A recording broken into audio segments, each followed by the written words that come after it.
పూరి జగన్నాథ్ రథయాత్రలో తొక్కిసలాట చోటు చేసుకుంది. ఈ ఘటనలో మృతి చెందగా 120 మందికి పైగా గాయపడ్డట్టు తెలుస్తోంది. రద్దీ ఎక్కువగా ఉండడంతోనే ఈ తొక్కిసలాట ఘటన చోటు చేసుకున్నట్టు తెలుస్తోంది. పూర్తి డీటెయిల్స్ పూరి నుంచి మా ప్రతినిధి దేవి మనకు అందించడానికి సిద్ధంగా ఉన్నారు. దేవి,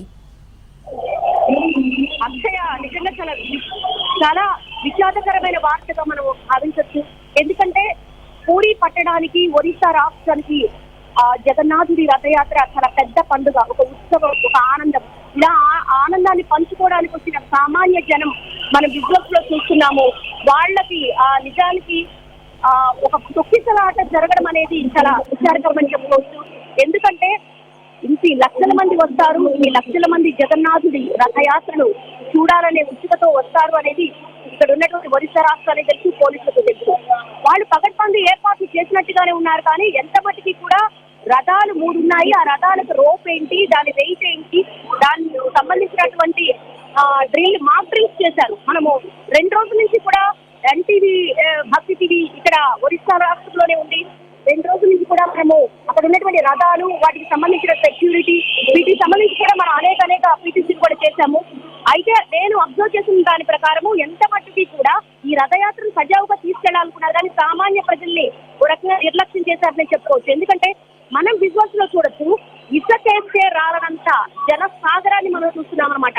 ఒక వేవ్ లాగా, సముద్రపు అలలాగా జనాలు ఊగిపోతున్నారు. అంటే ఒకరి మీద ఒకరు పడిపోతున్నారు. ఆ రోప్ ని లాగాలి, ఆ రోప్ ని ఎలా అయినా ముట్టుకోవాలి అని. ముఖ్యంగా ఇక్కడ ఉన్నటువంటి రథం ముందుకి కదలాలి. జగన్నాథుడిది, బలభద్రుడిది, అలాగే సుభద్రాదేవి రథం కదలాలంటే ఈ మాప్ అంతా కూడా క్లియర్ అవ్వాలి. మనం చూస్తున్నాం విజువల్స్ లో, పోలీసులు వాళ్ళని క్లియర్ చేసే ప్రయత్నం చేస్తున్నారు, వాళ్ళని రిక్వెస్ట్ చేస్తున్నారు. ఒక దశలో వాళ్ళని పట్ల రఫ్ గా కూడా హ్యాండిల్ చేసిన సందర్భం ఉంది. అలా రఫ్ గా హ్యాండిల్ చేసినప్పుడే ఈ తొక్కిసలాట జరిగింది. ఖచ్చితంగా మనం చూస్తున్నాము.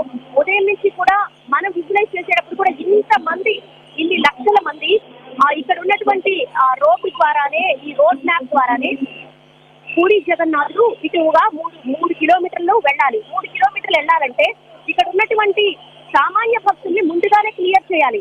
ఎందుకంటే ఈ రోజు ఉదయం 6 గంటల నుంచే 3 రథాలకు కూడా ప్రత్యేకమైనటువంటి వైదిక క్రతువులు, పూజలు నిర్వహించారు. అప్పుడు పోలీసులు ఖచ్చితంగా తెలుసు, ఈ వేలో ఇంతమంది జనాలు గుమికూడుతున్నారంటే ఖచ్చితంగా రథోత్సవానికి ఇబ్బంది కలుగుతుంది అనేది వాళ్ళకు ఒక రూట్ మ్యాప్ లో తెలుస్తుంది.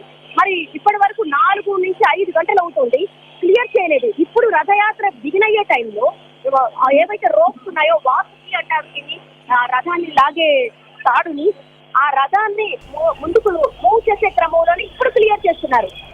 నేను విజువల్స్ లో చూడొచ్చు, పోలీసులు, సామాన్య ప్రజలు ఏ విధంగా పరుగులు తీస్తున్నారు అనేది మనకు ఖచ్చితంగా కనపడుతోంది.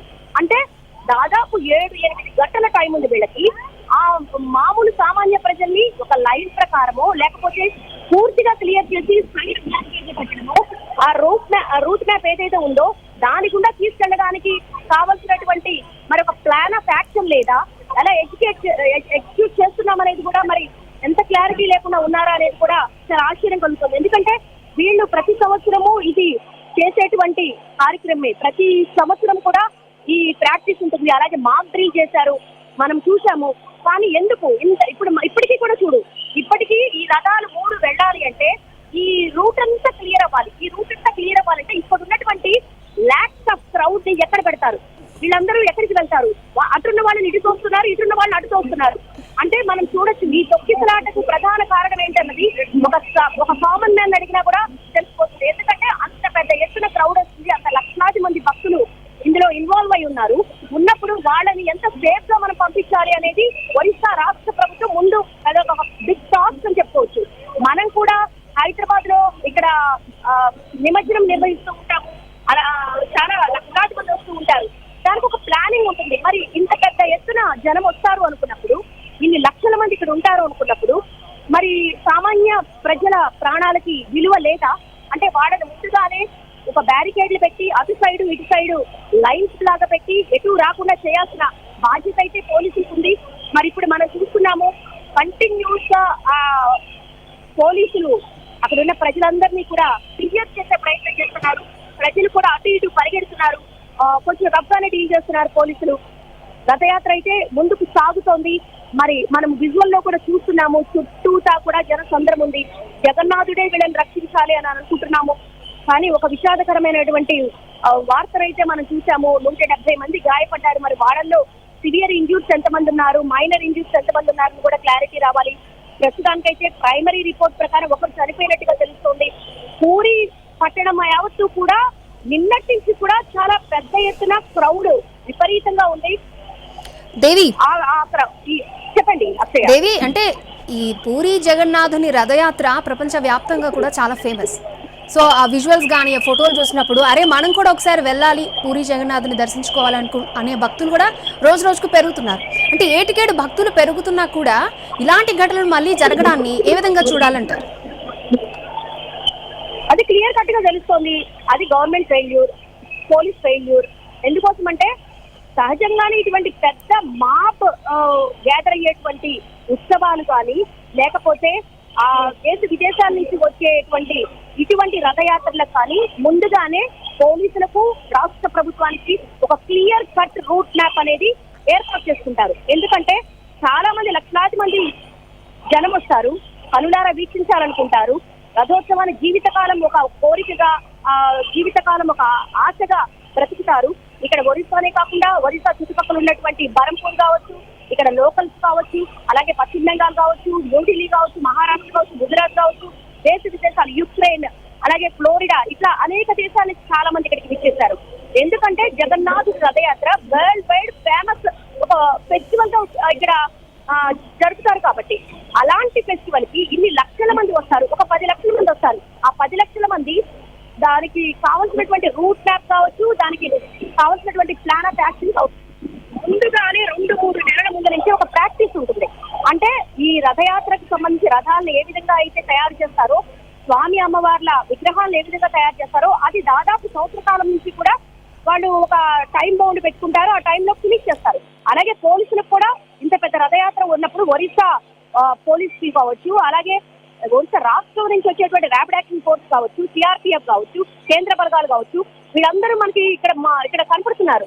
కానీ వీళ్ళందరూ ఉండంగా సామాన్య ప్రజల ప్రాణాలు గాల్లో కలిసిపోతున్నాయి. సామాన్య ప్రజలు తొక్కిసలాటకు గురవుతున్నారు. అంటే ఇక్కడ విఐపీలు సేఫ్ గా ఉండాలి, ఇక్కడ ఉన్నటువంటి రథం చుట్టూ దర్శించుకోవడానికి వచ్చేటువంటి విఐపీలు సేఫ్ గా ఉండాలి తప్ప ఇక్కడ సామాన్య ప్రజల ప్రాణాలకి విలువ లేదు. గతంలో ఇటువంటి తొక్కిసలాట జరిగాయి. అప్పుడు క్రౌడ్ కూడా చాలా తక్కువగా ఉంది. కానీ ఇప్పుడు ఇంకా హ్యూజ్ క్రౌడ్ వచ్చినప్పుడు ఎటువంటి ప్లాన్ ఆఫ్ యాక్షన్ ఉండాలి, ఎటువంటి ప్లానింగ్ తో ముందుకెళ్ళాలి, ఆ ప్లానింగ్ ని ఎలా ఎగ్జిక్యూట్ చేయాలన్నది ఖచ్చితంగా పోలీసులు మన కళ్ళ ముందు చూసిందైతే, విజువల్ గా చూసిందైతే వాళ్ళైతే ఒక మాక్ డ్రిల్ నిర్వహించారు. ఎప్పటికప్పుడు ఆ ఫోర్సెస్ రావడము, మీడియాని షూట్ చేసే మీడియా మీద ప్రతాపం చూపించారు. ఇక్కడి నుంచి వెళ్ళిపోండి, మీకు పాసులు ఉన్నాయా, లేకపోతే మీరు ఆంధ్ర నుంచి వచ్చారా, ఒడిశాలో మీకేం పని, ఇట్లాంటివన్నీ నాన్ సెన్స్ క్వశ్చన్లనే అడిగారు. కానీ ఇక్కడ ప్రజలు ఉన్నారు. ప్రజలకు ఎలాంటి రాష్ట్రము ప్రాంతీయ విభేదాలు లేవు. వాళ్ళు ఆంధ్రప్రదేశ్ నుంచి వచ్చారు, హైదరాబాద్ నుంచి వచ్చారు, ఇతర రాష్ట్రాల నుంచి వచ్చారు, దేశ విదేశాల నుంచి వచ్చారు. వాళ్ళందరూ కూడా భగవంతుడి ముందు అందరూ సమానమే. భగవంతుడికి ఎటువంటి ప్రాంతీయ విభేదాలు లేవు. కానీ ఇక్కడికి వచ్చేసరికి సామాన్య ప్రజలు ఇప్పటికీ చూస్తున్నాం, ఇంత పెద్ద ఎత్తున తొక్కిసలాట జరిగిందని తెలుసు, ఒకరి ప్రాణాలు పోయాయని తెలుసు, కానీ ఇంకా చాలా రఫ్ గా హ్యాండిల్ చేస్తున్నారు. రఫ్ గా వాళ్ళందరినీ క్లియర్ చేసే ప్రయత్నం చేస్తున్నారు. అసలు రథం మూవ్ అయ్యేటప్పుడే ఎందుకు క్లియర్ చేయాలి? ముందుగా 4-5 గంటల ముందు చాలా ఖాళీగా తిరుగుతున్నారు ఈ పోలీసులంతా. వీళ్ళంతా అప్పుడు ఎందుకు క్లియర్ చేయలేదు? ఒకవేళ అందరూ కూడా 4 గంటలకే జమ అయ్యారనుకున్నా కూడా రథాన్ని ఒక నిమిషం ఆపి మూవ్ చేయడానికి దాన్ని క్లియర్ చేయొచ్చు కదా. రోప్స్ ఇప్పుడు పెట్టి జనాలందరినీ తోస్తూ వాళ్ళు ఒకరి మీద ఒకరు పడి ఊపిరాడక ప్రాణాలు కోల్పోయి కొంతమంది గాయపడుతుంటే ఇక్కడున్న ఇంత పెద్ద ఎత్తున బెటాలియన్ దిట్టారు. దానివల్ల యూజ్ ఏముంది అక్షయ? దేవి, అభినవ్ గడ్వార్ అనే వ్యక్తి మృతి చెందినట్టు తెలుస్తోంది. మృతిని పేరు, అలాగే ఇద్దరి పరిస్థితి విషమంగా ఉన్నట్టు తెలుస్తోంది. సహాయక చర్యలు ఏ విధంగా కొనసాగుతున్నాయి? మనకి విజువల్లో చూస్తే ఎటు చూసినా క్రౌడే కనిపిస్తుందో. ఇవి అంటే సహాయక చర్యలు జరగడానికి, అంబులెన్స్ రావడానికి ఏమైనా స్పేస్ ఉందా? ఆ ఏర్పాట్లు ఏ విధంగా ఉన్నాయి? ఉదయం అంతా కూడా రూట్ అంటే చాలా క్లియర్ గా ఉంది అక్షయ. ఎందుకంటే అప్పుడు భారీ వర్షం కురిసింది. వాళ్ళంతా కూడా ఒక 2 గంటల పాటు బయట సింహద్వారం నుంచి స్వామివారి దర్శనాన్ని కల్పిస్తారనమాట. అంటే బయట నుంచి గర్భాలయంలో పూజలు జరిగే చోటుకు వెళ్ళనివ్వరు. 14వ తారీఖున నవయవ్వన దర్శనం జరిగింది. అప్పుడు వెళ్ళి అందరూ దర్శనం చేసుకున్నారు. 15వ తారీఖున 2 గంటల పాటు అలౌ చేశారు. ఆ తర్వాత ఆలయ దర్శనాలు ఆపించారు. ఎందుకంటే లోపల జరిగేటువంటి పూజా కార్యక్రమాలకు అడ్డుగా ఉంటుందని. అయితే ప్రతిరోజు మాత్రం బయట సింహద్వారం నుంచి మాత్రం జగన్నాథ స్వామి యొక్క దర్శన భాగ్యం కల్పించారు. అప్పుడు జనమంతా కూడా అటు డైవర్ట్ ఉన్నారు.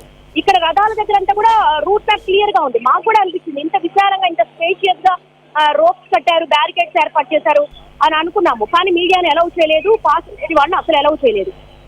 అయితే ఆ తర్వాత ఏమనుకున్నాము, ఓకే అంతా ప్లాన్ ఆఫ్ యాక్షన్ అంతా బాగుంది అనుకున్నాం. కానీ 3 గంటల నుంచి కూడా ఈ మాప్ అంతా కూడా అక్కడ రోడ్డు బ్యారికేడ్స్ పెట్టిన దగ్గర అందరూ జమై ఉన్నారు. వాళ్ళకి మనం మామూలుగా చూస్తున్నటువంటి కామన్ పీపుల్ కే అర్థమవుతుంది వీళ్ళందరూ ఎలా రథం వచ్చే టైంకి ఎలా క్లియర్ అవుతారని. కానీ అనుకున్నంత జరిగింది. రథం ప్రారంభమయ్యే టైంకి ఈ జనాలందరూ కూడా పిచ్చిపోయి ఉన్నారు. ప్రతి సంవత్సరము ఇలాగే ఉంటుంది మేడం అన్నారు. కొంతమంది పోలీసులతో మాట్లాడితే వాళ్ళంతటా వాళ్ళే జరుగుతూ వెళ్ళిపోతూ ఉంటారు అని.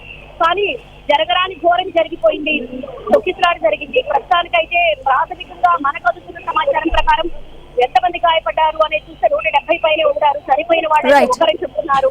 కానీ చూడాలి, ఇప్పుడంతా కూడా ఎక్కడికక్కడ అంతా అష్టదిగ్బంధనంలా ఉంది.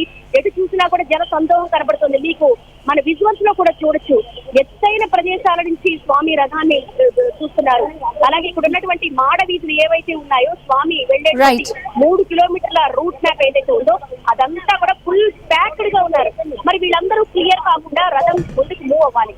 అది ఎలా అనేది ఇప్పుడు రంగంలోకి దిగారు. ఇప్పుడు క్లియర్ చేయడానికి లాఠీలతో బెదిరిస్తున్నారు, పక్కకు తప్పుకోమంటున్నారు. ఇప్పుడు రోప్స్ తీసుకొని వాళ్ళందరినీ కూడా క్లియర్ చేసే ప్రయత్నం చేస్తున్నారు. రైట్, థ్యాంక్ యూ దేవి. మనం చూడొచ్చు, పూరిలో అపశృతి చోటు చేసుకుంది. జగన్నాథుని రథయాత్రలో ఒకరు మృతి చెందారు, ఇద్దరు పరిస్థితి విషమంగా ఉన్నట్టు తెలుస్తోంది. 170 మందికి పైగా గాయపడ్డారు. అయితే దేవతామూర్తులని రథం వైపుకు తీసుకొస్తున్న క్రమంలోనే ఈ ఘటన చోటు చేసుకున్నట్టుగా తెలుస్తోంది. అయితే ఉన్న సెక్యూరిటీ సిబ్బంది అంతా కూడా, అంటే సహాయక బృందాలన్నీ కూడా రథం చుట్టూ ఉండడంతోనే సామాన్య ప్రజల్ని నెగ్లెక్ట్ చేశారు అన్నది మనకి అర్థమవుతూ ఉంది.